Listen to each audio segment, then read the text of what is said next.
masasabi mo na INC lang daw ang maliligtas sa araw ng paghuhukom? Hindi totoo yun, hindi totoo yun. Yung nasa unang Korinto, ang sabi, sa labas ng iglesia, Diyos ang humahatol. Sa labas ng iglesia, Diyos ang humahatol.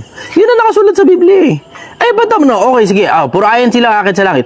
Pag akit sa langit, puro Pilipino tao ron. Ang balit ka sa'yo. Eto, okay lang, Pinoy pa rin.